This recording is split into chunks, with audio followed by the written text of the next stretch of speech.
We're live. All right, everyone. Welcome to the second edition of NBA Offseason Thoughts and Predictions, or TAP. I am the host and part-time writer for Cavs Nation now. Zero may cry. You can just call me Zero though. How about we get? Oh, and how about we get How about we go to Jimmy next for his introduction? Jimmy, I was on the pod last week. I was tofu, just your average Celtics fan, hoping they win as usual. Man. Hey man, I'm Mang, Lakers fan since 2000, so yeah, we'll see how it goes. All right. So we also have a couple other people in the call, as you may see. They're just in here to listen, so they will most likely not talk, but they might contribute a couple things in chat, so they're just listening in. So last episode, in the very first episode of the podcast ever, we talked about the Spurs, Lakers, and the Celtics. For the Spurs, we discussed things like the Kawhi Leonard trade, what we think their lineups are going to be this year. We discussed other things like the comments that Parker, Ginobili, and Popovich made to the media regarding Kawhi. We also discussed their offseason additions, did a similar thing for the other two teams, just talked about their offseason, how we think they're going to fare next season. Today, the first team we're going to talk about, it's going to be a fun one. We're going to talk about the Golden State Warriors, reigning two-time champs and three-time champs in the last 4 years. Is that right? Yeah, it is. Yes. Okay. So we're gonna be talking about the Warriors. You may think there's not a lot. One may think there's not a lot to say about the Warriors, but I think there's a few things you can talk about with them. I mean, like, let's talk about their moves before we go into discussion topics. So, as far as the Golden State Warriors moves go, the Warriors drafted guard Jacob Evans. He played in summer league. He had a decent summer league. He wasn't a very. I don't think he wasn't an especially impressive prospect to me. I kind of watched some things on him. It kind of just looked like an average guard to me. But I mean, with the Warriors thing, like with their timeline, they're kind of like in the position where they can kind of draft guys who they think they could be interesting in the future, and maybe just kind of like let them hang out in Santa Cruz for a year or something like that. Kind of like how the Spurs do, where they kind of let their new draft prospects hang out in the G League, which is probably what's going to happen with Lonnie Walker and Chimiz I met too with the Spurs. But anyway, I got off on a tangent. Yeah, Jacob Evans. He wasn't super inspiring when I watched him, but he could improve. Maybe next year he'll start looking like the next Stephen Curry. So who knows? Um, so So I think that was all. I think that was their only acquisition in the draft. Mang, do you have any thoughts on Jacob Evans? No. All right, Jimmy. I watched a little bit of him. I think that he could be like a potential like replacement for like a three and DH, a potential replacement for one of their guys, maybe like an Andre Iguodala if he gets like so he can hold the defensive down. But I mean, that's all a hope is at this point because you don't. I mean, he was drafted 28th overall. All you can do is hope that he contributes to something for them, considering they're on a championship team already. So Yeah, true. We're gonna talk about Andre Iguodala later, actually, because I have some. I'm kind of intrigued by that situation. Um, Free agency, of course, the big one. We had DeMarcus Cousins, who signed for the mid-level exception for about 5 point something million dollars. I forgot the exact number, but he Yeah. Oh, and also Kevin. I think Kevin Durant re-signed. He signed another 1+1, I believe. yep. Yeah. Yeah. Kevin Durant signed that 1+1, and they also signed Daniel House to a 1-year deal in July. And I think they did something else. Oh, and They re-signed Looney. oh, okay, yeah. That's another important one. Um. So how do you think the Warriors did in like free agency and re-signing their guys? I thought they Um, did fairly well considering they re-signed Kevin Durant. That was probably one of the most important things to do was For sure. re-sign him For sure. and knock him down. They got Boogie. That's obviously a great pick considering her change of team, regardless of his injury status. It hurts to lose players that you contributed last year, like Nick Young and who else was it? I guess who was the other one? I'm forgetting. JaVale McGee, I guess. I mean, they Right. contributed to some degree. You missed that because obviously they were suitable like fill-ins when they couldn't when they needed them to play. So that obviously does hurt. Right. What about you, man? Um, they they don't. They're just the team that doesn't have to do much. Sure, their biggest loss was JaVale McGee, and Nick Young is still a free agent. So if he wants a job, he can. If they have space, they can sign him for a minimum. He has nowhere else to go. Getting DeMarcus Cousins, that was a better move for Cousins than it was for the Warriors. I agree. If you're an injured player, I guess we could start with Cousins and get into him. Or we are talking about the Pelicans later. Okay, well he is on the Warriors now, so let's just talk about it. yeah, I think for him this is or at least this should be a model for any star who has a serious injury coming into free agency, and just join the best team for a low price and wait till you can rehab and perform well in the playoffs.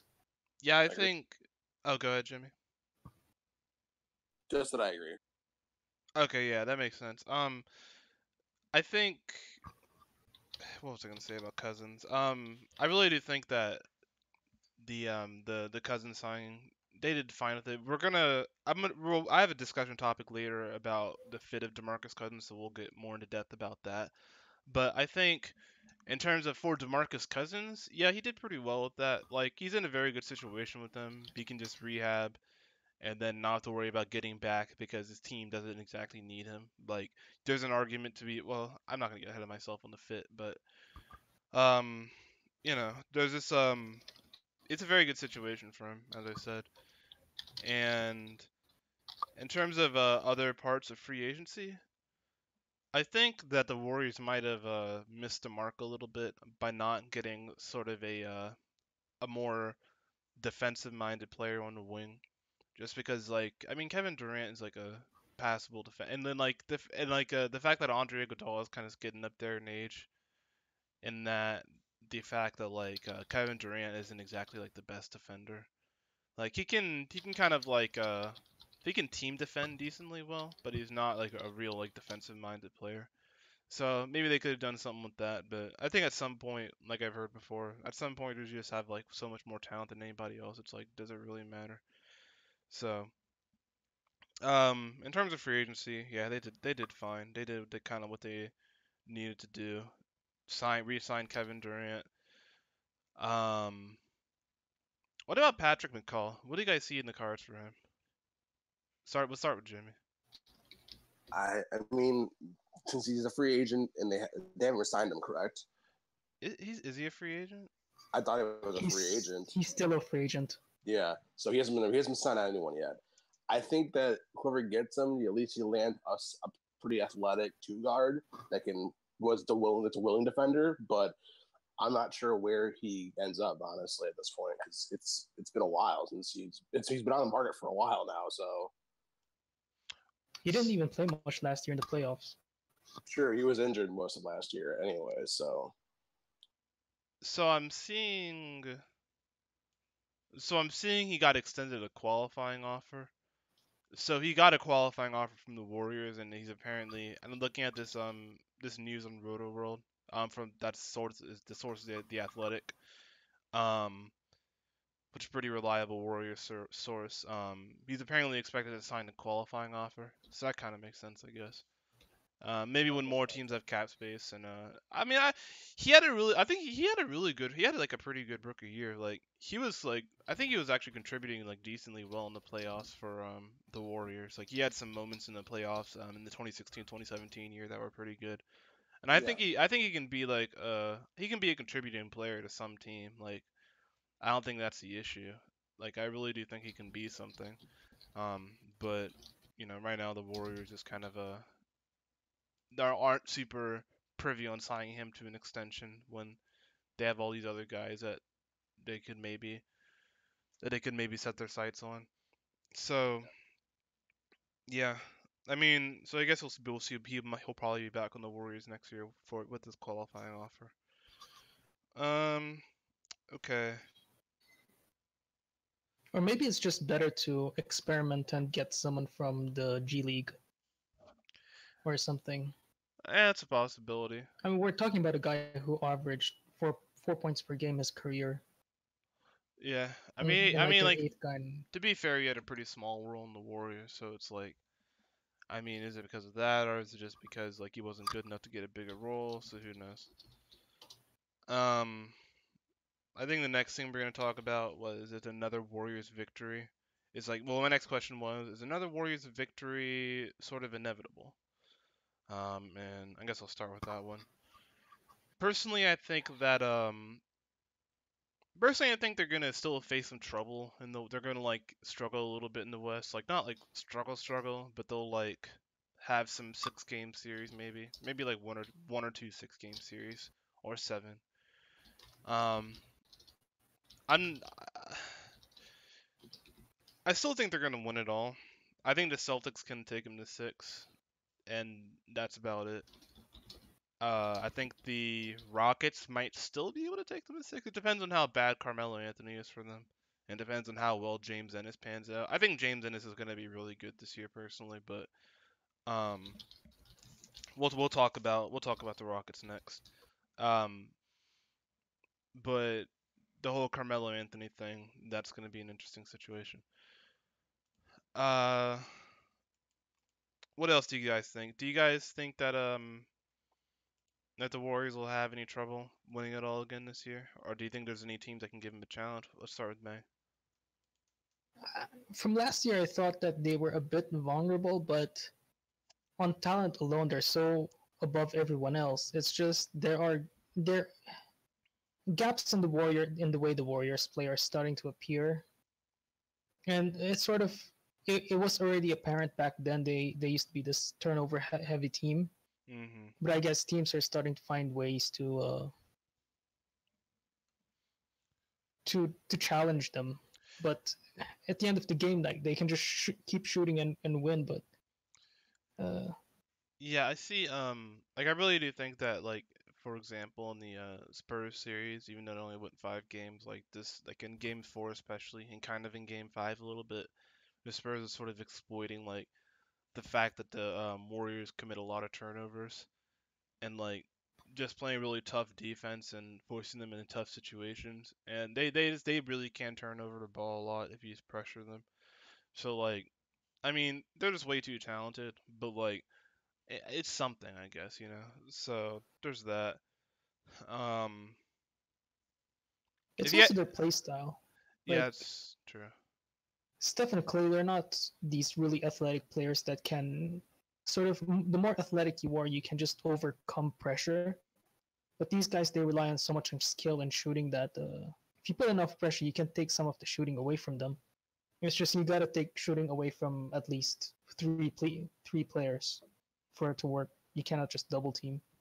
Do you think that if you had to pick like 2 teams that could take them to 6 games, what would they be? 6 games. Well, the Celtics Yeah, and the Rockets again. The Rockets took them to 7 games last year. They can do it again. yeah, that's fair. What about you, Jimmy? I'm not sure the Rockets are gonna take them to 6, 7 games again, or if that happens again. Honestly, and we can get into it later when we talk the Rockets, but I'm not confident that happens. Yeah, I think yeah, the Rockets definitely got worse, but I mean, I think they're gonna like, be able to kind of figure it out. Um, I don't know. The one thing that was also big last year was Andre Iguodala. Andre Iguodala is still a very important part of that team, even considering how old he is. Like I think he's like 34 now, if I remember correctly. Like despite him being like kind of on the older side, aging side, like he's still an extremely important part of that team. We saw that in the Rocket series. He's still like part of their switching scheme, And he's a guy, yeah, he's 30. He's going to be 35 in January. So in the playoffs next year, in the playoffs in 2019, he's going to be 35. So like this has got to be kind of concerning. And like I have a discussion topic about that. But anyway, yeah. If I had to pick two teams I could take in the six, it'd probably be like if I'm not going to use the Celtics and Rockets, I'm going to probably say OKC maybe, and then like shoot. Honestly, probably only OKC is the only other team I could think that could take him to like 6 games. Maybe the Spurs if they really overachieve, but I don't know. So yeah, that's about it for them. Uh, Next we're gonna talk about the fit of DeMarcus Cousins. Man, what are your opinions on how he'll fit onto a team? Do you think he's gonna be in the team's best lineups? Do you think that he's gonna play a lot in the playoffs, or what? What do you think? How do you think he's gonna perform? I think that because of the injury, he's just gonna every month he's gonna play a bit more minutes. So I think the first round he's not gonna play that much, and they may not need him. But I think he'll be at most like a 25 minutes per player, player 25 minutes per game player until the in the finals, even in the finals. They're talking about that maybe that this will be their new death. He'll be in their new death lineup, and he could replace Iguodala in the death lineup. I could see that their death lineup is not big, but if Cousins, he's still a pretty quick player. If he can be quick enough, offensively it could work. Yeah, he can shoot. He can shoot trees. He can shoot as well as Iguodala. It's just in the defense they're gonna have to change their defensive scheme from a switchable one to one that's more a hedge and recover defense. Yeah, I'm not super convinced they're gonna try and use him in like actual death lineups because like I'm really not trying to put DeMarcus Cousins on the floor when the Rockets are playing their best small ball lineups with James Harden, James Ennis, and then like PJ Tucker at center. I'm not gonna like send DeMarcus Cousins out to deal with that because that's not gonna work. Um, so I think you'll. We did mention Andre Iguodala. See, I think that the Warriors are gonna try and do as much as they can to give Andre Iguodala rest and not try to overplay him, because he showed just how important he still is to the team last year. Because the guy is just smart. He can still get up there for some dunks, and then he's just a very very smart defender, and can switch on to like nearly all five positions. So I think the Warriors are gonna definitely use Cousins a lot to try and save Andre Iguodala's energy and like try to make it so that he doesn't get injured again because that was a huge problem last year for them. But Uh, until when? what do you mean? Cousins won't come back until say February. Yeah, I mean like in the regular season it doesn't really matter. Like I don't like they're probably not gonna play Andre Iguodala like super a lot in the regular season, maybe like 15, 20 minutes a game in the regular season. They're gonna keep his minutes low in the regular season because they have to. And then after that, like and then once the playoffs get closer, to up maybe up his minutes a little bit. In the playoffs, they'll play him like normal minutes, normal 6-man minutes, and then um, they'll probably try to play DeMarcus Cousins a little bit more. But in the regular season, who will they play instead of Iguodala? They don't their depth is really thin right now. Yeah, it's I true. mean, I think they might try and play Jacob Evans there because he's gonna be like their wing defender for as much as they can What be. about So what about I think they Jordan? do What about that. Jordan Bell? Like, I mean, but is well, it's he? not the same position, I guess. I mean, he's more like front court than he is like on the wing. I think so. Yeah. I'm not sure if he's gonna be able to replace that, but I They, feel like you have Jacob Evans and you have McCall that can potentially do that. Maybe. Yeah, they might try McCall just because he's more experienced and like he could probably be a good regular season rotational piece. Oh, and I completely forgot to mention Jonas Jerebko that they got. Um, I J- saw him. I wasn't. I feel like he might just pull it, be an Omi Caspi where he gets waived like in mid-season that could because they don't happen, need him. but he's nice to fill out regular season depth, and he's probably not going to play in the Yeah, playoffs. Last year he played 15.3 minutes per game for the Utah Jazz. So I guess bring that down to 10, and then another two more guards take out 10 more minutes. That's 20 minutes in a small forward position, and you can Yeah, that will fill out all of Iguodala's minutes Yeah, if you do that. I'd probably try to play Patrick McCall more at the beginning near before once until DeMarcus Cousins get back. I meant to say they'll probably just try to play Patrick McCall a lot. I think. That's good for him. He'll get another chance to show what he can bring to the team at least. Okay, so I guess I'll offer my opinion on the fit of DeMarcus Cousins. I think so I think Cousins is gonna be he's gonna be in some of their better lineups. I don't think he's gonna be in their best lineup in the playoffs. In the regular season, he might, but in the playoffs, their best lineup probably will not include Cousins. Just because of how good Andre Iguodala is, just because of how good that death lineup is, and it's like gonna keep being good, I think. And I think DeMarcus Cousins is gonna be a couple steps slower, and he's gonna struggle to get his like footing back a little bit. And he's not gonna quite be the same player, but he's still gonna help them overpower teams in the playoffs, I think. And he just gives them another option if they just want to like throw in parts of the bench and then leave in DeMarcus Cousins so they can feed him the ball a lot more, while Stephen Curry, Klay Thompson, and Kevin Durant sit on the bench or something. So there's possibilities there. He helps them, helps the rich get richer there. So it's just like it's another weapon for them to use in case he comes back really well. So that's just how I think of that. Any other thoughts on Cousins? I just think that this is sort of like similar to what they thought when Kevin Durant was coming into the team. They thought he wouldn't be able to fit the team either, but I think they'll find a way to like make Cousins like get his like touches that he needs when he does play. Because I feel like they're willing to get him like going because they know how effective he can be when they need him to be. Yeah. It's not hard to find fit with really good talent. Just give him the ball and he can give him the ball. He can score. If not, he can pass. He's not gonna give up a pass with the rest of this team. Okay. He's also not a guard. He's not going to dominate the ball either.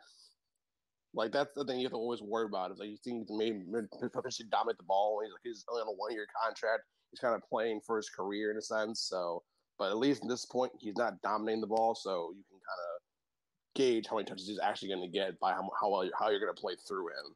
So, right. All right. So let's move on to let's talk about Iguodala and Livingston. Now I think these are two. So Iguodala is going to be 35 in the playoffs in 2019.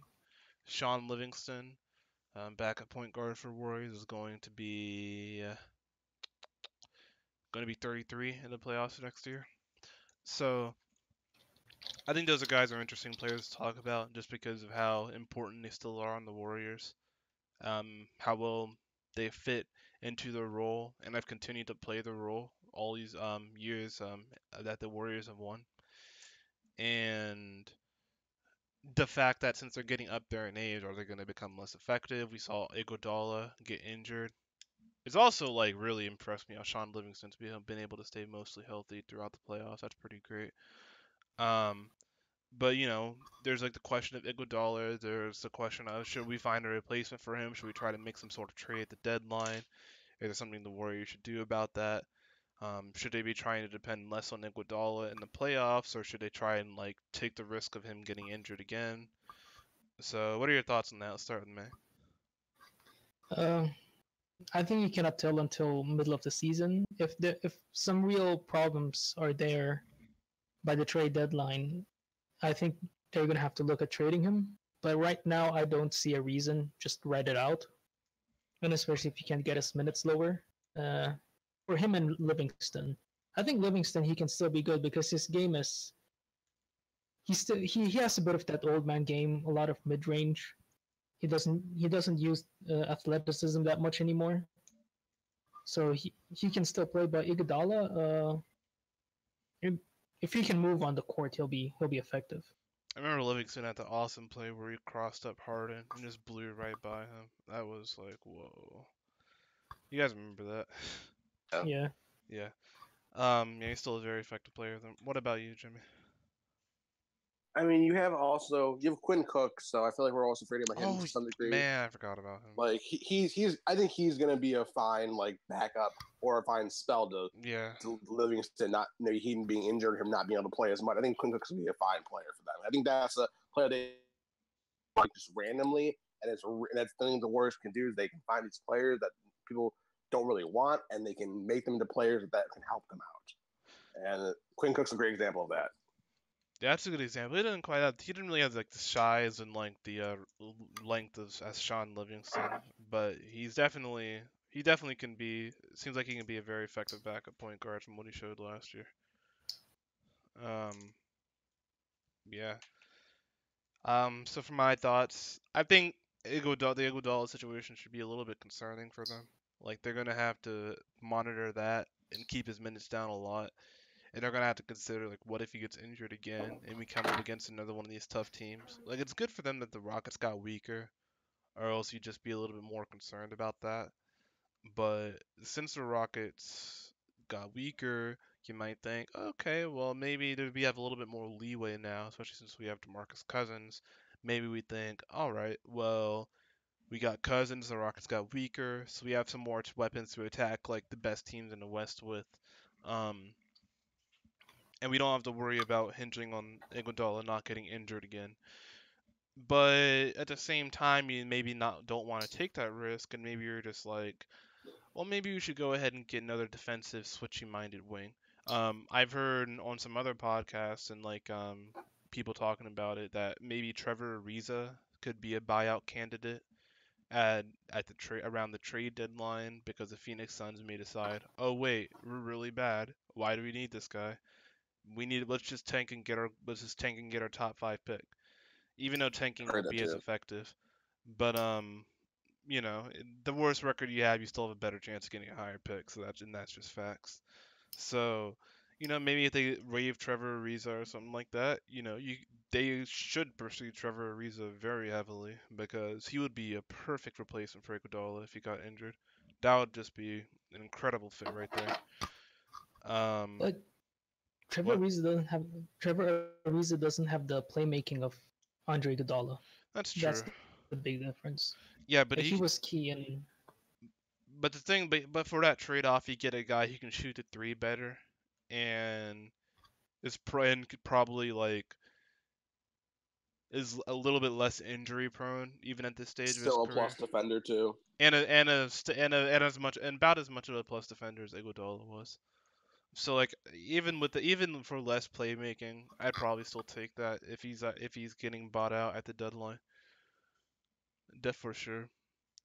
Even though I bet a lot of like um contending teams will probably be after him if that happens. So we'll see how that develops, but they're going to be monitoring that situation. As far as Livingston goes, considering like that injury he went through, like in like the early stages of his career, and like sort of the issues he had with that, like it's really amazing that he's been able to stay healthy with the Warriors, and I commend him for that. But he's getting up there in age, so maybe we could see something. But I don't really remember him having any significant injuries last season or even the season before that.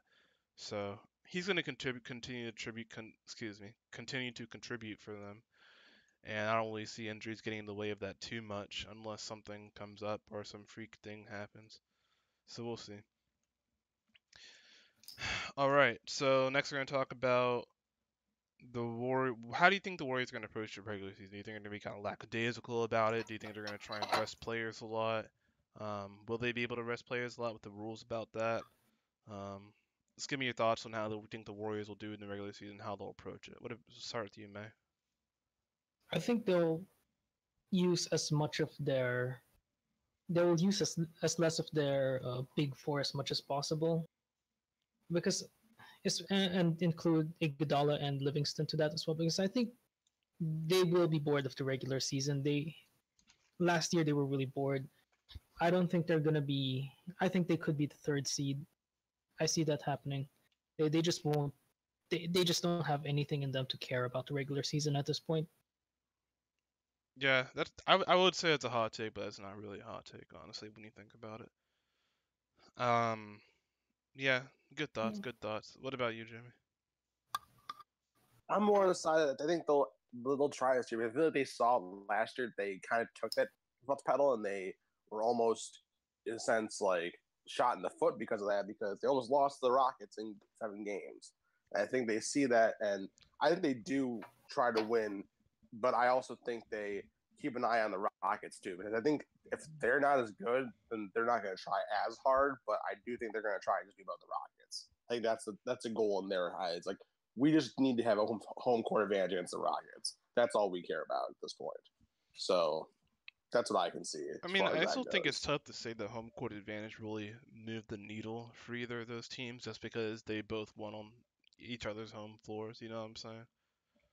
Yeah, but I just feel like that the effect of that is that so they were still so close to just losing that game 7 that, and because they were lackadaisical, that maybe that's something to do with their attitude going to the playoffs, that they didn't thought they could just run to the playoffs and not have to care about it as much and just get to the finals. But I don't know. That's just my opinion on that. I think they still try and win, try to do something, and try to come back from last year. They don't want to have a repeat of last year where they almost get to that point. They want to just be like the well-oiled machine when they get to the playoffs, not have any sort of hiccups. Yeah, and maybe they'll think that maybe they'll realize, well, maybe if the Rockets hadn't missed 27 threes in a row, things would have been a little bit different. So we should try a Right. little harder. um, yeah, yeah, those are good ideas. Personally, I think they're gonna like kind of take it easy in the regular season, but I think they're gonna win. They're gonna be first seed in the West anyway, just because they're just way more talented than everybody else, and they're just gonna kind of like be a buzzsaw at some points in the season. During a good winning streaks, they're gonna just look unstoppable again. When Cousins comes back, that'll be interesting. Uh, I think they're gonna be first in the West. What kind of seed do you see them making, Jimmy? First seed. I don't Hmm, see that being an issue with that. I think they'll be the first seed too. Like I said, I think the Rockets probably got more or less worse. okay. Well, how Yeah. about What? this? They won 58 games last year. I wouldn't be surprised if they won like between 58 or to 60 games maximum, and they're the first seed. I think the first seed could be as low as 56 games I think in the West. the win total for the Rockets and the Warriors swap. Hmm. Hmm. That's my thoughts on that. I think those swap like pretty much. That's interesting. I just don't see the Warriors going as hard as the Rockets did in the regular season. Is my problem with that? I don't think they need to go that hard in order to get that many wins, though. Oh, I see what you're saying. So they're gonna like coast, but they're just gonna win a bunch of games I think anyway. because then when they tried, they won 73 games. They Okay. you think they can win 65, 67 games. They just are not even trying and not necessarily as hard as they could. I think they definitely get to that. They like we're just trying to play games, just win. But I don't think they're gonna try to get to that like mark, but I mean I think they get there easily. I don't think That's my point. the Warriors can coast in the West anymore. Everybody's out to get them. Every time anyone plays the Warriors, they bring their A game. I mean, everybody was out to get the Warriors last year. And they still got 50 some wins. And I mean, and that was with like whatever injuries they had at random times too. So I mean, I think that the Warriors could, if especially when Boogie comes. My prediction was that they'll probably lose like 15 to 20 games. Most of those will come before Boogie returns, Yeah, and they won't lose very much at all after Boogie comes back that's what I at think all. also. That Yeah, once Boogie returns in let's say 80% capacity, they're gonna win. They could win every game. I could see that too.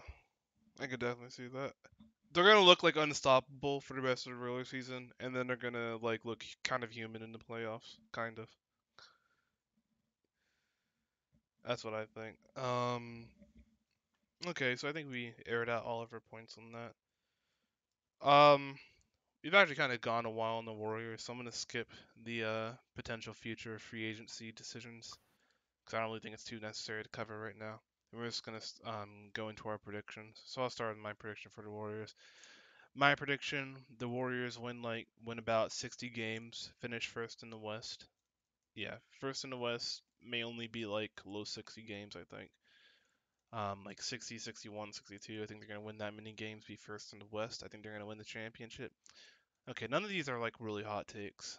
I need to do better. Let's say, how about this? Jordan Bell is going to start shooting threes at a 34% clip. That's my hottest take. All right.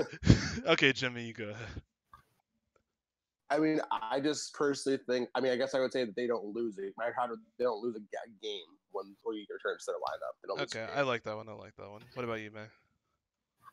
All right, my hot take will be when Boogie returns, they're going to be undefeated until they win the championship.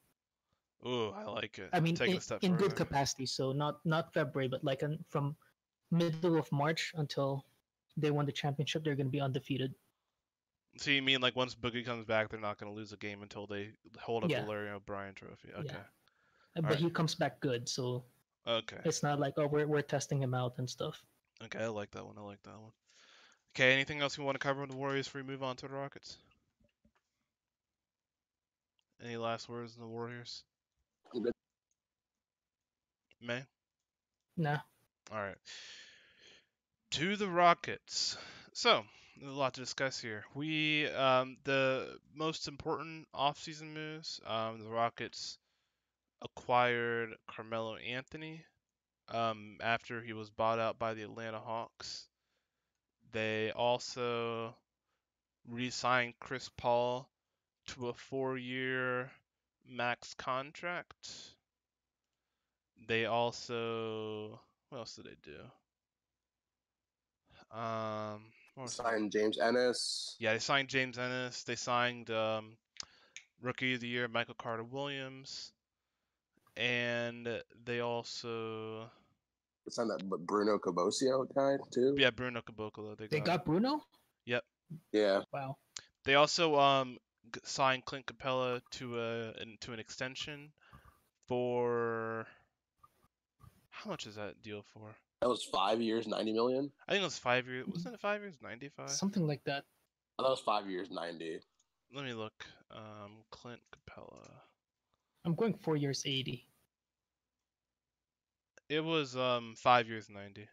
Okay. Yeah, and it increases every year. So it starts like 15.4, which is a steal. Next season, then 16.4, then 17.5, then 18.5, then 19.6. So, yep, they did all that. Let's start talking about how. Let's just start with how much do you guys think the losses of Mbah Mute and Trevor Ariza will hurt them, and where do you think it's gonna hurt? What do you think it's gonna look like on the court, and what do you think the Rockets are gonna miss the most from them? Let's start with you. Let's start with you, Jimmy. I mean, the first foremost thing is their defense is going to be much worse. And I say much worse because I actually believe it's going to be a lot worse than it was last year because those are two great defenders you're losing right there. And I don't think you're going to make it up. You're making that up with just James Ennis, and you're adding Carmelo. That's a negative. So that's my whole thing is that you add these, you lost these two could be all defense players. Maybe they started on other teams potentially, and you're losing them for what? For Carmelo, and it just it makes me confuse me. They let Luke Bonamute leave after Ariza was going to go. It's why? Why would you willing to give that up and pay to have Carmelo come in? It just makes no sense to me. Well, I mean, they got Carmelo on the minimum, so he's a lot cheaper. He was a lot cheaper than what Luke Mbah Mute and Ariza signed for. I get that, but it's still like I understand you're paying him the last, but it's that's still are you really gonna? Is he any? I guess he's a better scorer than both of those players are, but how much is he going to play to actually make that worthwhile, and how much is that going to affect their defense, which I think is going to be the worst part about that. Yeah, I don't get the letting Luke Mbah Mute leave actually, because he only got signed for 4.3 million from the Clippers. I can kind of understand a reason if he got paid 15 million by the Phoenix Suns for whatever reason. Got a bag, but I mean, you could have Luke Mbah Mute, so that's my point. Who did they use their mid-level on then? If Bamute got away with 4.5 million. Didn't they? They must use it on James Ennis. It's must have been James Ennis, or it was Not Nene, right? Nene was already there. No, he was already there. And they won't. They re-signed. Did they re-sign Joe Green to that? Yeah, Gerald Green is back. So it could have been him. They went with more offense. They traded for more offense, gave up some defense with these moves. I know they. My point with that though is that they have more offense to get that. Is the offense going to be enough? Because last year you had those players still contribute on offense. Like Trevor Ariza was still hitting threes. Like, is James Ennis going to be able to do that? Is Carmelo going to be able to do that? Like, I don't know if Carmelo's going to be that good. I mean, he wasn't that great. So I don't know if he's still going to be like that, like elite offensive player you need to score that many points. Like, I mean, I'm just not sure about that. Yeah, you make a good point about their defense because it just seems like it's going to be a lot worse. Because I mean, maybe like what's his name? D'Antoni can make James Ennis into like a good defensive player. But I mean, no, he cannot. Well, he's not going to be Trevor Ariza or even Mbah Moute for sure. And like, even I think like Mbah Moute could have been like a reasonable facsimile for Ariza if he had stayed. So like, if you had like let Trevor Ariza go and kept Mbah Moute, I would have been fine with that. But I mean, he got James Ennis, who has not proven that he's a good 3-point shooter. For his career, he is a 35.9% 3-point shooter on 2 attempts a game. So it's not exactly Rockets volume. And when he shot how many percent? When he shot like 36% in Memphis, that was on 2 attempts a game, and he only attempted like 84 3-pointers in Memphis when he was in Memphis last season. So like, I'm not confident he's gonna be able to like really start hitting the 3 ball. I'm not sure like what is he gonna do if he's not hitting threes? He's gonna ride the bench. You know, what is Carmelo gonna do? How is that gonna play into a like at least James Ennis, like you can picture how he fits into a switchy defense system. Because he's a 6'7" guy who has a decent size, so you can just switch on the guys and that'll work out. But Melo, I just don't see how he's gonna like stay on the court against like the Golden States of the world, and even like small ball lineups that some other where do you teams hide have. him on the center, on the power forward? Like, Yeah, where do you like hide this guy? he's not even like Melo's not even gonna be able to stay on the floor against like the Lakers if they face in the Or in playoffs. the center. They can hide him in the center and have PJ Tucker defend the power forward. Guess, but like, you're gonna get blown out probably if you have even a confident center. Everyone's waiting for Olympic Melo. Everybody keeps saying, "Oh, maybe we're gonna get Olympic." I lost faith in that after he had like a million opportunities to do that in OKC and he didn't.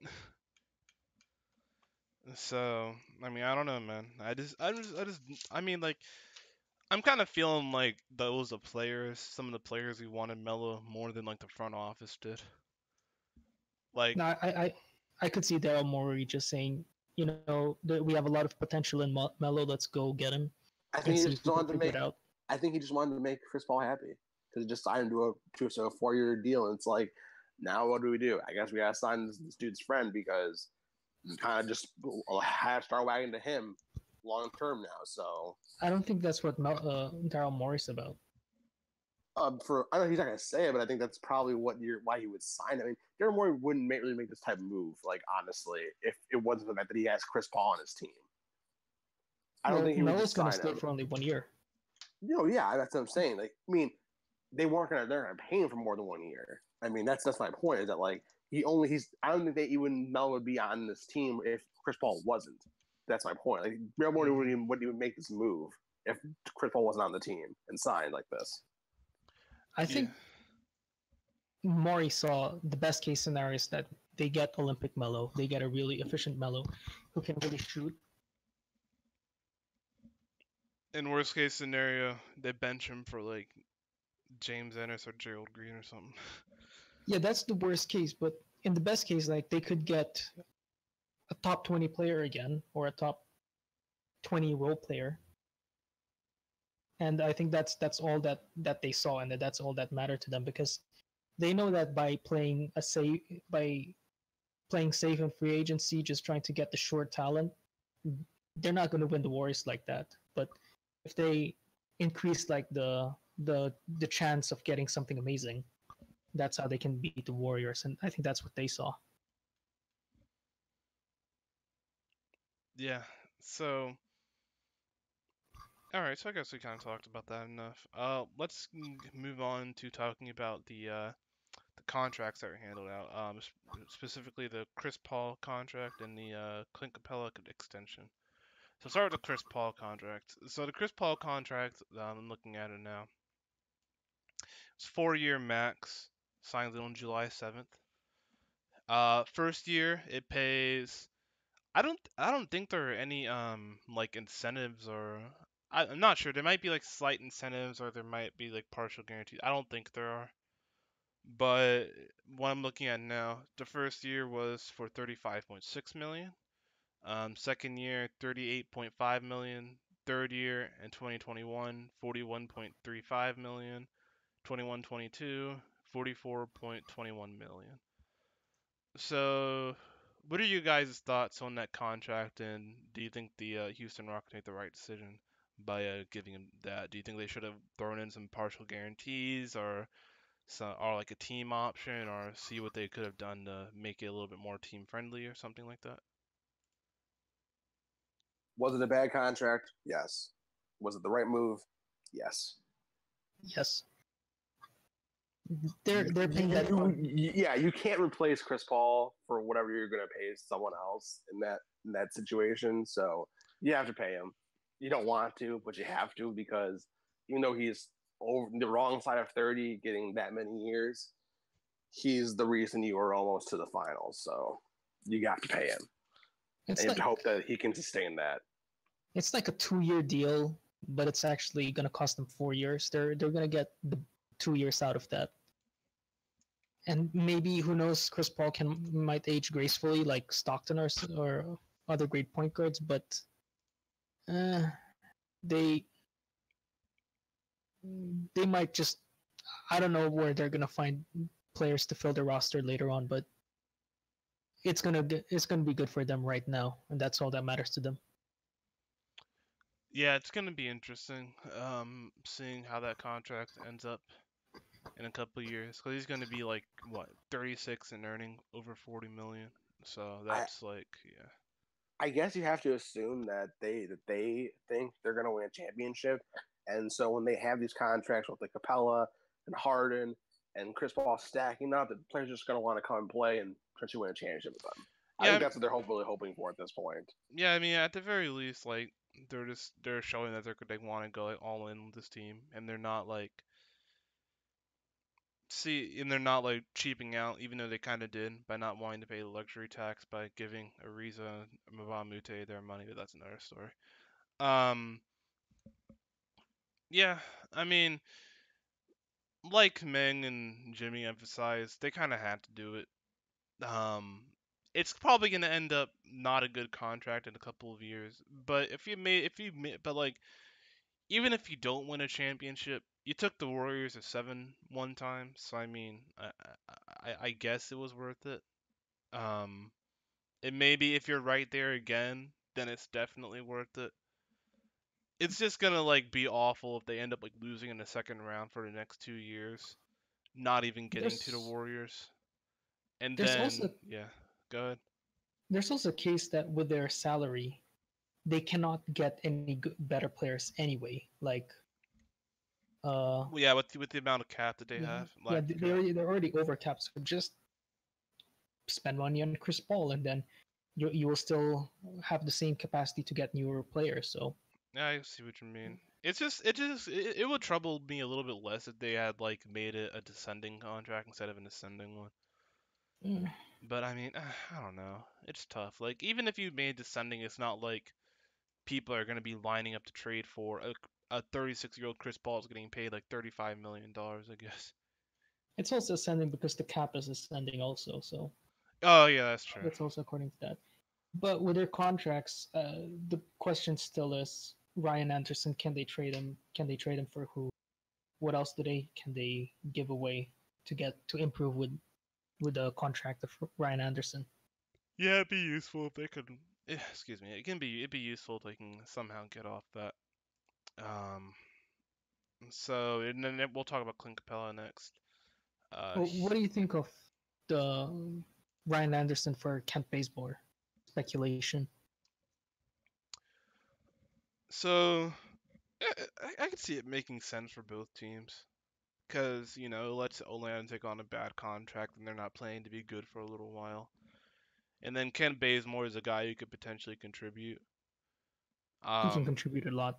Yeah, he can Yeah. contribute a lot, yeah, for sure. Yeah, he could definitely hit some threes and he can be part of his more switchy system, so I could see that happening. I'd like to see it happen. Yeah, I think it will turn out well for both teams. Atlanta will probably get a very not so protected pick, and that'd be good for them. Especially if the Rockets end up being bad after their window closes or something. So we'll see.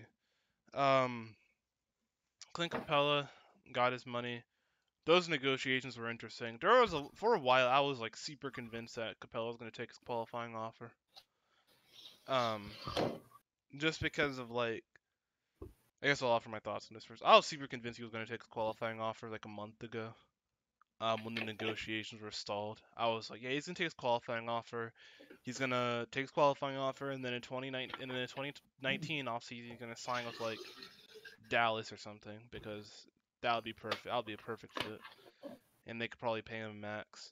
So I mean, I don't know, but I think apparently they were trying to like lowball him like to the tune of like 85 million or something like that. They were trying to absolutely like rip him off, and I was like, I don't know why they do that when they. The Houston Rockets might have legitimately had the worst offseason if he had ended up taking his qualifying offer. So at least they did something good there by re-signing him for actually a pretty good contract. Um, it's 5 years, 90 million. Starts at 15.4, then 16.4, then 17.5, then 18.5, then 19.6. So it's a pretty good deal for one of the for a guy who's probably a top 10 center in the league at this point. The guy can go out into the perimeter and switch on the KD. He can protect the rim. He still has a few things to learn on defense, but he's very good. And the fact that he can go out there, switch, and be part of that system, and is also an elite rim runner and a great finisher when it comes to stuff like alley oops, makes him incredibly valuable. So I definitely don't mind this signing at all. It's big win for them. Definitely their biggest win of the offseason, getting him for this kind of money. What are your thoughts, man? I think it's a great deal. He's only 24, so That too. he'll come off the contract in 2029. So he's in his prime years with his Right. contract, and it'll for today's cap, it's only 15%, and that's huge. If you're gonna be like their best, the third best player, and you're only taking 15% of your team's cap, that's pretty huge. It's a great deal, and if they fall out, it's a very tradable deal as well. Oh yeah, for sure. And he would want him. Oh yeah, I could see teams lining up to trade for him if the Rockets end up bad in a few years or something like that. Yeah. What about you, Jimmy? I thought the deal was fine. I didn't think that I thought it may have been a bit of an overpay, a bit of an overpay, excuse me. But I thought that just because he wasn't the greatest on defense at times, and offensively he's sort of a bit one dimensional, not like the greatest offensive player either. So I just thought that maybe you were overpaying him a bit, but I thought that you have to do that deal because you can't let that type of player go who's developing like that, even though it's kind of a late development. Right then and there, you have to keep him and hope he develops the player you thought he was when you drafted him. Yep, all good points. Um, yeah, I think we said about all that needs to be said for Capella. Definitely a good win for them. So the next thing I was going to talk about, how do you think that the Rockets suck at the Golden State now? Do you think they can make it a series? Do you think it's kind of a lost cause at this point? Do you think they're only going to they might get swept or only go to 5 games?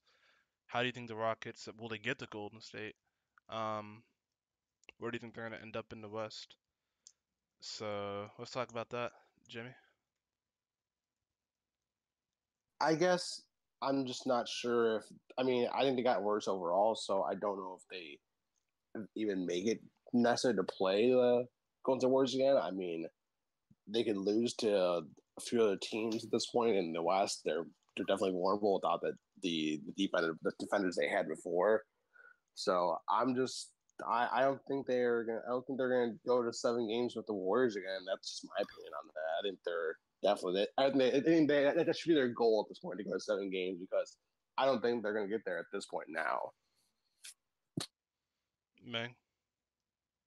I think it's all about who they can add in the middle of the season and Yeah. which Melo they're getting. I think they're sort of they're a pretty high ceiling team, but I right see. now their average is pretty lackluster for a contender. Yeah, I agree a lot with the point about a trade deadline acquisition potentially. Maybe they go calling for Trevor Ariza back if he gets bought out. But, you know, um, right now I just don't think they're at the point where they can legitimately challenge an upgraded Warriors team, as hard as that is to believe. Um, that I just said upgraded Warriors team. Anyway, um, yeah, it's just gonna be tough for them to have the similar series of the Warriors because guys like Ariza, um, well, not so much Mbah Mute, but Ariza was such a huge part of that series. Even if he was like bricking shots like he was in Game 7, like he was still a fantastic Kevin Durant defender, so you can't discount that. And that has a lot of value. And now who's their best Kevin Durant defender? Like, uh, it can't be James Ennis, right? Like, who do they put on KD? Like, anyway, this is a problem. Like, you can't put Trevor Ariza on KD now. You have to put like James Ennis on him. So like, it's a bit of a drop off there. Um, so yeah, and Kevin Durant was like struggling during that Rocket series too. A lot of because of Trevor Ariza's fantastic defense. He had some games where Kevin Durant had some games during that series where he was not good, and a lot of it Yeah, had to do with Trevor Ariza. So losing that is huge, and now you have to put like James Ennis on him. Like, I don't know, man. That's just not 7 game series material to me. So I think they're just a lot worse. Um, Even if you don't play Melo in the playoffs, which I think there's gonna be a good chance that happens, uh, you have to. They're just like still worse defensively, even if you consider lineups that don't use Melo. So I don't know. It's gonna be tough for them. Very nice, super convenient for the Warriors though. So good for them. Uh, I think in terms of winning and losing, they're gonna be about. They could be possibly third in the West. I could see the Jazz possibly passing them up. The Spurs if they overachieve. I don't think they want to see the Spurs in the first round. Okay, I'm being biased, but um, you know, I think it's gonna be tough for them. In the regular season, I think they'll be fine though, because they still have a lot of shooters, and they'll be like good enough to get a lot of wins in the regular season. So they'll still probably finish in the top half of the West. But I still think that they have some things to be concerned about, and they should be looking at who some buyout candidates are at the trade deadline for sure. All right, so those are all the discussion topics. Let's move on to our one last prediction from regarding the Houston Rockets before we move on to the New Orleans Pelicans. I'll start. I think the Rockets lose in the second round this year in a 6 game series. I think they're just going to. I think Carmelo Anthony is not going to be productive again. I don't know. These aren't super hot takes, but anyway, moving on. What about you, May? I think they'll be an even better offensive team. They're gonna shoot more and better from three. Hmm. So they're gonna be pretty bad, really bad at defense, but they're gonna win games like 140 points to 130. I think that's how they're gonna win, and they're gonna still be the first seed in the West. Huh. Okay, that's interesting. I like it. What about you, Tofu? I mean, Jimmy. I have a. I think that either Harden or CP3 might get injured during early in the year, and you see how bad like it looks. Because I know last year they had like what CP3 was out for a little bit, and I think you see if one of them is out this year, it's not going to be the same where they can sustain that offensive surge and they can do it. Like I don't think they can do that again. So that's my. I think that one of them potentially misses a game, misses time, and they can't sustain it, and they end up with like at least sub 60 wins, like at the best probably, and they're not playing well. So yeah, Harden CP3 getting injured is an interesting complication, especially since CP3 already got injured at a bad time last year. If this season goes bad, does James Harden start asking for trades? Ooh. I don't think you can. I don't think I you don't I can don't I ask for don't a trade. I don't I, I don't think so.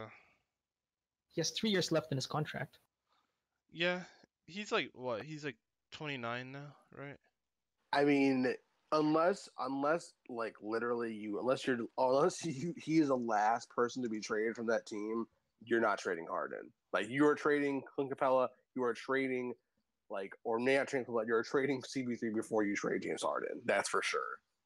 Like you're not trading James Harden and keeping the other players. I think he meant like That's if for James sure. Harden requested a trade. But I don't think even requested they wouldn't give it to him because you have him for 3 years. And he's played there. I don't think because I feel like if like I said, unless they have like an injury situation where they were like CV 3 years done, they can't afford to trade Harden because they're going to end up with a loss in the end anyway. So Yeah, you but have like to. if Like, James I just. yeah, but like if James Harden isn't happy, then like do you keep him or do you just be like, well, shut up, you're on contract with us, sit down, you know? I mean, again, this isn't like with. I mean, you can say this is like similar to like with the Jimmy Butler thing where he was kind of unhappy and he wanted to go or he wanted to be traded or whatever. But again, he might not be traded to a team he wants to go to. And I don't know what's content, but he has no trade clause. That's even a bigger thing where he has to okay the trade. So I think it will if he linger because if he doesn't, yeah, I don't know. I just think they wouldn't trade him because they wouldn't get a good enough value for him back, and they probably wouldn't be able to trade him, make the trade they want to make in the end because he probably wouldn't agree to it. this is probably more of a question for next offseason because sort of if you think of Kyrie, he had 2 years left when he requested to get traded. James Harden, he has 3 years now, so next year it'll be 2 years left. That's what I'm saying. I think wait this year out and see what happens to CB3 because Yeah. I think that.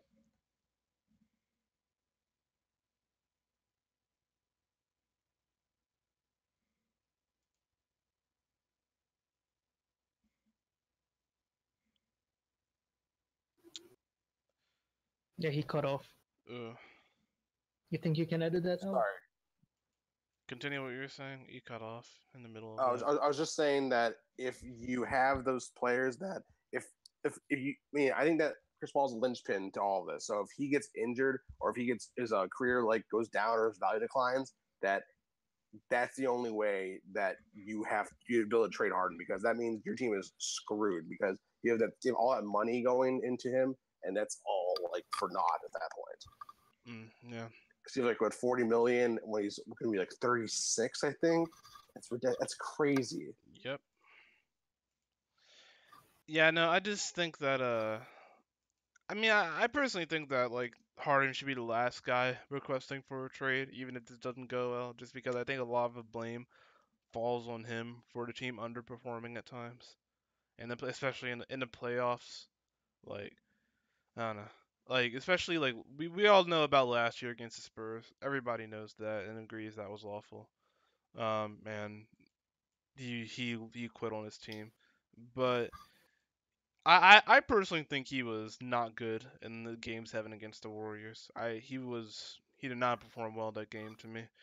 And I think that like if something similar happens again and he like disappears during the biggest moments in the playoffs and then he like requests a trade or something, it's like why are you the one requesting a trade when like when you put up this performance of like what he went 12 for 49, not 12 for 49, wow, 12 for 29 in this game 7 against the Warriors when Chris Paul wasn't playing. Like, I don't know. Like, I just don't think he can continue doing this stuff like this. But I think I'm getting off topic. My point is that like he really shouldn't be requesting. I don't think he's gonna request a trade even if this doesn't go super well. He's gonna stay with Houston most likely just because that's kind of like where he can sort of be like the franchise guy, be the guy, and potentially lead a team to a championship because he's got a good front office around him. And like even if he continues to choke, like I don't know, maybe he'll figure it out someday. So who knows? I don't really think that's gonna happen, but that'll be an interesting thing to watch, I guess. So do we have anything else to say about Houston Rockets? That was an interesting one. No. No. All right, and now we're gonna end on the New Orleans Pelicans. So New Orleans Pelicans, a team in flux this offseason. They have done a few things. They lost Marcus Cousins, the unrestricted free agent. We all know about that one. They also signed Alfred. Did they trade for or sign Alfred Payton? I forgot. I think signed him since Alfred Payton was a restricted free agent this year. Okay. Yeah, so they got Alfred Payton. Um, they Joe also, before. yeah, Okafor. Who else? Julius Randle. Yes, and Julius Randle's a big one. I think those are the big ones. Um, so yeah, those are their moves. I don't think they had any draft picks. Huh. Why is Josh Smith still on this roster? That's funny. Um, apparently Josh Smith played like 12 minutes last season. That's pretty funny. So let's talk about Julius Randle first, actually. Now, it's pretty straightforward. I have a few questions. How will he fit in? Do you think he's going to start? What kind of lineups is he going to play in? What's his role going to be? And what the heck happened with him in the Lakers? So let's start with you, May. I think he has to start. He's too good not to start. Who else will they start instead of him? And he will also fit in really well. So Randall in with the Lakers, he either played as the small ball center or next to Brook Lopez. And his lineup data with Brook Lopez, it was the best on the Lakers. It was really good, and people kept wondering why it took so long for him to play next to Brook Lopez. And what's similar here is that Anthony Davis is a better shooter than Brook Lopez. So the only thing that Brook Lopez did for the Lakers on offense, Anthony Davis already does that and does it better. Next, Anthony Davis can do so much else more on offense. They can have a bit of playmaking between each other, a two-man game with each other. Randall can post up when Anthony Davis does not want to, because Anthony Davis does not always like to take the physical pounding, but Julius Randle loves that. So they can play off each other really well. And on defense, it's going to be a really scary switchy team. And having Randle on the team, but Anthony Davis as well, you sort of had that security of still having rim defense while having a big man like Randle who can switch out onto the perimeter. So I think an interesting thing about that though is what about Nikola Mirotic? Yeah, I mean that's my whole thing is that I think that they will have to play Randall as a small ball center because what are you gonna do with Mirotic? You're gonna play with small forward, then I guess if you're gonna start Randall and AD. I think it's for different looks. They're gonna have to play. They're gonna play either pair AD with either Randall or Mirotic. And hell, they could just stagger all 3 minutes. Yeah, but like we were talking about starting, like you can't just start Randall, Mirotic, and AD though. Then No, Mirotic. that's what I'm saying. Is like who's going to actually start? Is it gonna be Randall over Mirotic? You're gonna put Mirotic in like later on when you switch to small ball. I think so. Dude, that guy is going to be a star, though. That's the thing. I feel like you're going to upset him because you just traded for him last year. You can't just throw him onto the bench now. Well, what is bench minutes if you're still playing nearly starter minutes? But he wanted to get off of the Bulls because he didn't think he was going to be a starter there, and also because he got punched in the face. But Yeah, let's see. Last year he played with the Pelicans 29 minutes per game. That won't change that much, even if he's off the bench. And before that, with the before that with the Bulls, he played at most 25 minutes per game. So he, I don't like. Does it really matter if you're starting or not, as long as you will finish in some lineups and you're still getting the same minutes you would as a starter? So are you giving all the minutes that Boogie got to Randall then, or what? I think we're gonna split between the two. Sort of, you can play Mirotic and Randall together sometimes, and that's fine. And it's up to the coach to stagger the minutes between those three. I think you can do that. I just think that the way it's gonna end up is that Randall is gonna start on the bench. He's gonna start on the bench for the year, I think. Like I think on the very first game, first few games of the season, Randall's gonna be on the bench to start the game, and I think Mirotic is gonna continue to start just because that proved to be extremely effective last season, and it was great in the playoffs too. They absolutely just eviscerated Portland.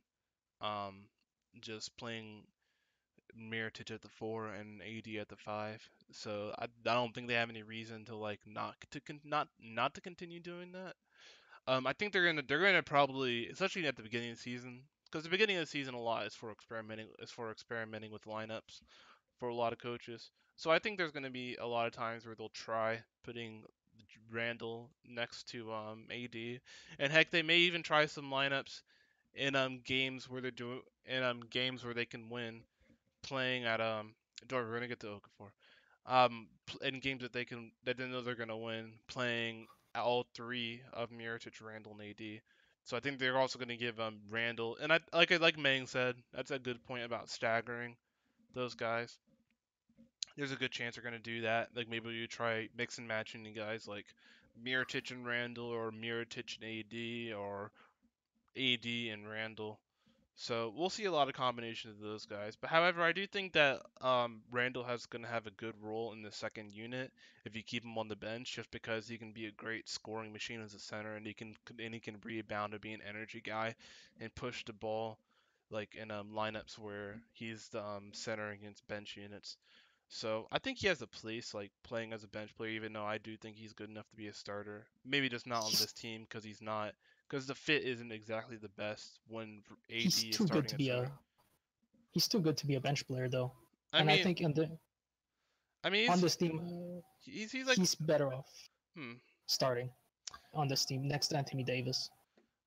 yeah, but like I feel like the spacing and like just the kind of dynamic that goes on that we saw with Mirotic and AD on the floor at the same time starting, just like that's proven, and it was really good. So why like stop doing that, you know?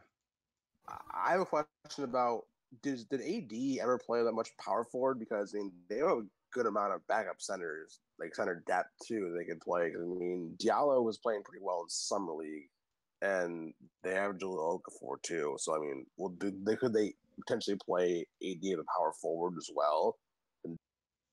It's possible. That's also a possibility. But AD is way better as a center, but he likes to play the power forward. Yes, Um, Right. so looking at it on B-ball ref, he played. They did his positional estimate, and last season he played about 50-50 at power forward and at center, according to the estimate. So yeah, they'll probably try some lineups where they put AD at the 4 and Randall at the 5. That's possible. Um, so yeah, we'll see it because like just to placate AD a little bit and be like, all right, we'll get Randall, we'll play him at the 5. So that could happen. Maybe you start Randall at the 5 and then move AD to the 4, or something like that. But spacing's just generally better with Mirotic, but who knows? I'm guessing they have to trade someone by someone by the midseason because I just don't see how this works. We have all these like players that you supposedly want to develop along with AD to be better, and it's just like, what do you do with some of these players? I mean, I don't know how you're gonna even play Mirotic in that scenario where you have Julius Randle and AD playing. Can you play Mirotic with both of them? I don't think you can because I don't know how well he can play, how well Mirotic can defend wings or be on the wing at all.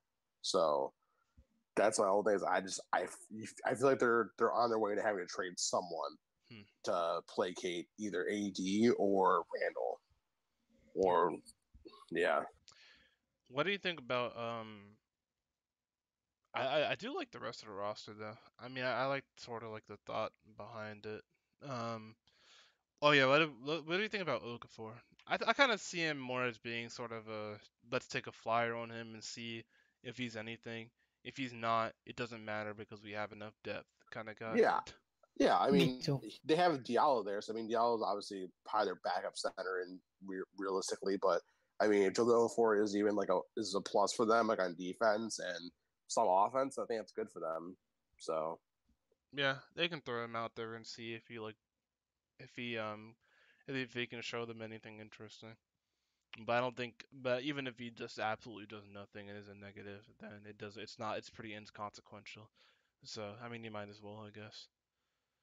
Um, yeah, I do like the rest of the roster. Though. They have a lot of. They have a lot of like good shooting.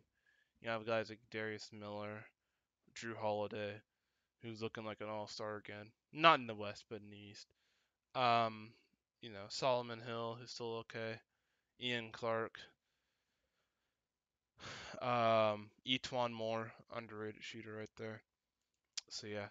How about let's talk about do you guys think they're generally just better off without Cousins? Do you think they were better without Cousins last year? Do you think they're going to be better for losing Cousins or what?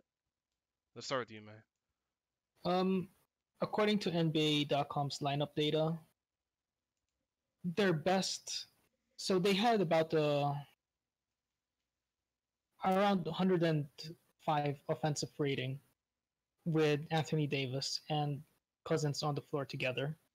Okay. But when he was out, that among their large, along within like top 10 of their minutes played, that number went up to 100 and around 115 without DeMarcus Cousins. Mm.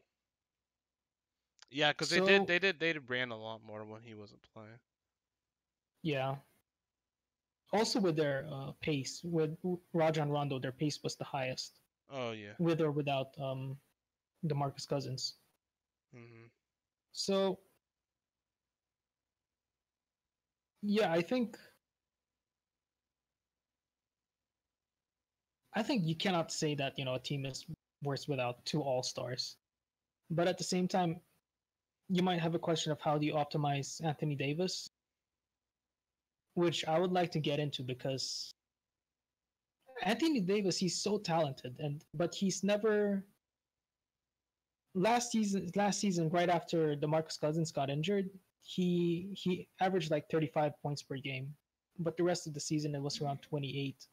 Yeah, like there was that 1 or 2 weeks where he was like dang near averaging like 40 points a game or something Yeah, like that. Yeah, that was for ridiculous. 11 games in February, he averaged 35 points per game. Yeah, yeah, yeah. So can Anthony Davis sustain this for longer than that? Yeah, I think that'll be interesting to see. I just think that like yeah, I mean like in the playoffs against Portland, he was like incredible with this scoring.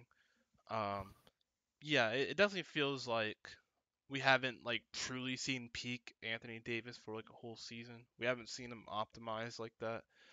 Like that's such a good word to use because like even though like maybe you have more talent with another all perennial all-star like Cousins on the team, maybe you think that like, well, maybe if we put a really good role player kind of guy next to him, then we can optimize like our one star even more, you know. So I can definitely see what you're getting at with that. That's a very good point. They Um, were hmm? really good when they brought up the pace, and they had Rondo Rondo as a point guard with Anthony Davis. Oh That yeah, connection was really good. oh yeah, for sure. Speaking of which, that's a perfect segue for my next question. Wait, did we Jimmy, what about you? Did we ask you about what do you think about the Pelicans without Cousins actually? I mean, I think that's. I mean, if you look at the on-off numbers for them, like what Mang said, they were better on defense when he was off the court.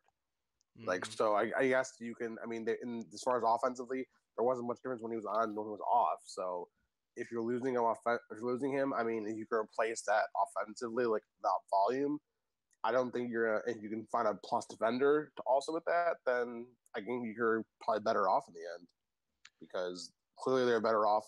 They're just as good, or they're pretty good when he was gone still, and they made the playoffs and made their run. So that's not bad. Yeah, it makes sense. Okay, so for our next topic, we're going to talk about the how do you think the loss of Rajon Rondo will affect them, and how do you think Alfred Payton will fit in that place? We'll start with you, Jimmy. Uh, I mean, I just I I think that Alfred Payton could probably replace him. I mean, I think that he's a fairly good player. I think that in Orlando that was just a dumpster fire and you didn't know what they were doing there. So I think that was also part of it. And I mean, the loss of Rondo does hurt, but I feel like he was there as a veteran presence, and they can get that back with someone else. And I don't think that his play on the court was going to be lost like that, be missed that much. I feel like they could definitely like replace that as far as that goes. But the veteran presence is more so what they're probably going to miss. I see. What about you, man? Um, well, you cannot replace Rajon Rondo's IQ with Alfred Payton. Right. Rajon Rondo's might be one of the smartest players to ever play basketball. Mm-hmm. But in terms of athleticism and play style, everyone was calling Alfred Payton just like a young Rajon Rondo. The way they're both slightly bigger, defensive, gets rebounds and assists, but not great shooters. I guess you could do that, but Rondo just knows the game too well to be replaced like that just by going younger. I Right. guess I guess if coaching and the other players keep up the system, that you can still get a lot of effectiveness from Alfred Payton. Yeah, I think they just have to use him well and kind of play to his strengths. Like, he's able to dish out some assists and he's a decent rebounder too. So you just kind of have to figure out how you're gonna use that to your advantage. She's not gonna be Rondo. Definitely not even close to Drew Holiday either. If you can make him a passable defender, that's also great. He's young, so there's a little bit of a benefit there. See what you can do with him. See what you can teach him about the system and teach him about playing. So yeah, he's not. He'll never be like playoff Rondo or anything. But he can be passable for them. So I think it was a fine acquisition. You needed another point guard, and besides Drew Holiday, so that makes sense, I guess. So let's talk about a fun one. Anthony Davis potential. Anthony Davis, do you think he'll be on the trade block anytime soon? Do you think that he's going to start becoming unhappy with New Orleans? Do you think that he might conditionally be on the trade block? By which I mean, like, if the Pelicans aren't this by this time, then he could be on the trade block, something like that. So, what are your thoughts on that subject? Let's start with you, May. He's only on the trade block if he wants to be on the trade block. I think when does he get off his contract? 2022, I think. I think isn't it sooner than that? Let me see. I think 21. Uh, Hold yeah, on. no, he has a player option for the 2021 offseason. Yeah, I think so. That's 19, 20, 21. It's 2 more seasons, including this Two one more coming seasons. up. So yeah, I think after this season, he could hit that. I want to leave and send me to this place, or I could leave that place too. See, I feel like what's gonna happen is that the Pelicans aren't like a certain seed, like they aren't a playoff seed by like by near the trade deadline. Then they're probably gonna shop him quietly around, just see they can get. Celtics probably a And pretty good candidate for getting him. Um, definitely gonna need to be keeping an eye on if they will be, because like let's just say that like the Julius Randle fit goes really badly, and then like Elfrid Payton doesn't do well either, and like sort of like the rehashed Pelicans are just not looking good and they're not a playoff team, then I think there's a good chance that the team decides to just shop him at that point because he's more valuable when he has the rest of that season and then another guaranteed year left on his contract. So that even if he like, so that you have all that time to convince him to stay, and like you can ship him off to a contender, and a contender can like use him and be like, all right, we're gonna use you to get to a championship, something like that. So I think there's a good chance that happens if they're not a playoff team. But I think they'll kind of be like in the picture enough to where they don't really try and trade him. But I think he's probably gonna leave in free agency just because of the way this franchise hasn't really been able to put enough around him, and like the fact that there are like many other franchises in the league that could put a competent team around him if he wants to go there. I so, but in terms of trades, it probably isn't gonna happen unless they're really out of the playoff race. What were you gonna say, I man? think I think he's just wasting his prime with the Pelicans right now. He should not be just in a playoff team. He should be in a championship contender. He should. He should. I would like to see him in a championship contender. It was really fun watching him in the playoffs last year. I'd love more of that. Um, I think he will probably think that I'm gonna leave anyway. Just tell the organization so that they can trade me earlier, but they should trade me to where I want them to. And one more year is one more year, so uh, in a better situation. So I think I think it's much more likely he leaves next year than just go out with free agency. What do you mean leaves next year? Like request a trade after the Yeah, next request a season? trade. Hmm. Okay. Yeah. What about you, Jimmy? Well, I mean, if he only has a player option for his third year, then I feel like he has to. Yeah, you're gonna trade him. It has to be this year, like you said, because then you have a full year to have him convince him. Because you're not gonna get much of anything if you trade him next year for half a season Right. or for a season. So yeah, I guess this year is really important for them. So if they are in playoff contention, then you gotta trade them and hopefully get something back for him because in 2019 or 2020, he's going to be a free agent. He's going to be 28. He's probably going to get a huge contract. Um, who knows? I mean, they'll probably say like, "Oh, well, we give you the supermax." They'll probably try and give him supermax at some point just to try to give him that and try and keep him to stay. But I think he'll end up probably just leaving the free agency and going where he wants to go in 2020 or just going or being traded. But I see him more probably staying there and just leaving in free agency Yeah. because I feel like he's good enough where they don't I don't think they miss the playoffs, but I don't think they're ever going to be a championship contender with the team they have right now. Yeah. Like I personally have him missing the playoffs, but I think they're gonna be in the middle of it all season. So like if as long as they're in the middle of it all season, they don't really have any true motivation to trade him because as long as they can be like, hey, well we can kind of make the playoffs sort of. Oh dang, we just missed it. Then they're not going to be in a rush to trade him immediately. But if they're like hovering at like 10th seed all year, then yeah, they're going to have to get rid of him. Like they just have to, unless they want to like let him leave for nothing, which could happen, but they probably don't want to do that. Especially when you're not a free agent destination like New Orleans, like you can't just let him leave for nothing and create cat space because then like who's going to sign for cat space as role players to play on a bad team? So yeah, they're going to be in a sticky situation. But as long as they like either make the playoffs or barely miss it by like one game or two, then they'll probably keep him around and just let him leave. Uh, all right. So in terms of win loss prediction, we'll start with that. Um, oh, and if you have him making the playoffs, I have him missing the playoffs personally. I just think the West is going to be too tough, and I feel like some things aren't going to go well with the fit of Elfrid Payton and Randall.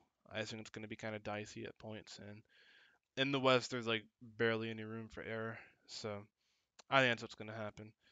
I think Mirotic might regress a little bit, just like in terms of his hot shot shooting. So we'll see. In terms of wins loss, I'm thinking like 45 wins maybe. It sounds like a really low estimate, just It's about the because. same as last year. Last Yeah, year was 47. yeah, maybe like 44, 45. Just because of how tough the West is. It's not really a slight on them. It's just talking about how tough the West is all. What about you, May? Yeah. I think for the Pelicans to be a playoff lock, I think that like from seeds 8 until say 5, just like last year, it's they're everyone's going to be one game away from each other. It's going to be at least at most 40-45 wins. For the Pelicans to be more than that, or at least a playoff lock, Anthony Davis is going to have his MVP season. That's that's what I see. Otherwise, them missing the playoffs is less than a 50% chance. What about you, Jimmy? I guess they probably end up with the same amount of wins as last year. I mean, maybe, but they probably end up winning less and probably miss the playoffs. But like you said, I think they'll be in the mix at least, so they won't end up trading anyone or want to, I guess, sell or rebuild. So I think that they'll just probably just miss the playoffs in the end. Maybe finish around maybe like 40-ish wins. 40-ish? Yeah, 43. Okay. Yeah, that's a fair estimate. Um, let's go with the hot takes. Uh, let's start with May. Um, for a hot take, it's either AD has an MVP season or they're out of the playoffs. Jimmy? I think Julius Randle potentially tries to request a trade because they aren't playing him enough. Ooh, I like that one. I am going with AD is traded before the deadline. That's mine. Wow. Yep. Jeez. Yeah, I know. I'm going all the way in. My last two are pretty weak, so I'm just going all the way in with this one. Zero. I'm already shirtless, man. Like what? I'm, Yeah, I'm gonna. I went there. All right. So, anything else we need to cover on the Pelicans, or to get everything out? Wait, there was one thing I wanted to say. There's one thing I wanted to get your guys' opinions on. What do you guys think of like the stuff about how DeMarcus Cousins was apparently getting no interest from other teams or like deals or whatever? Do you guys know anything about that? I think it was not the deals he wanted.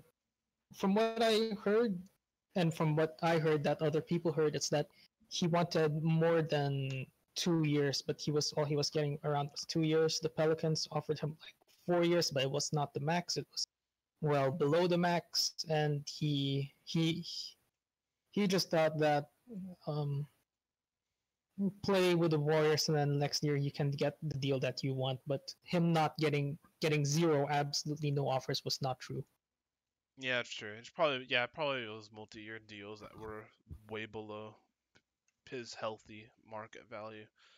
Um, just because he decided that if he was like, I'm not, I could either take these multi-year deals from teams that need me, or I could just go to the Warriors, rehab for a year, get a ring, rebuild my value, and then go on the market next year when everybody has cap space. So Also, I think that DeMarcus Cousins next year will be part of the exodus to the East by many All Stars who are right now in the West. So what do you mean part of the exodus of the East?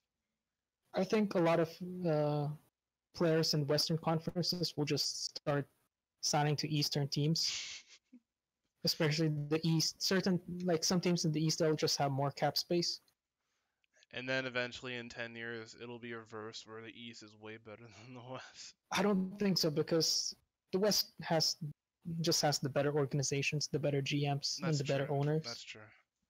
Yeah, the West generally has better organizations than the East. But yeah, so maybe he'll just like find a team to go play on in the East. Jimmy, what do you think about the Cousins situation?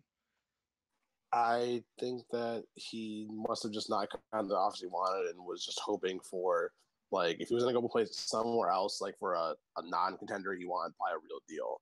He probably was going to get that. So I think that we think he probably chose the best situation for him on a 1-year deal that he could, because he probably was never going to get that multi-year deal again, as far as it goes right now. Yeah, I can agree with that. Yeah, that all makes sense. Probably just did not get what he wanted, and then he just chose the best situation for himself, which happened to be the Warriors, and he can just rehab for a year and then get his market value next year when everybody has cap space. So makes sense for him. May not be great for the fans of the NBA, but it makes sense for him. Yeah, I think that's all we had to cover on the Pelicans. I think that actually pretty much does it. Any closing remarks from any of us? No. No. All right. Well, thanks for listening. Be sure to like the video. Stay tuned for more. And let me know if there's anything that we can improve on, sound levels, anything technical, or just quality of life type stuff. And we will see you next time for the third episode. Where we will cover some teams that I have not figured out yet.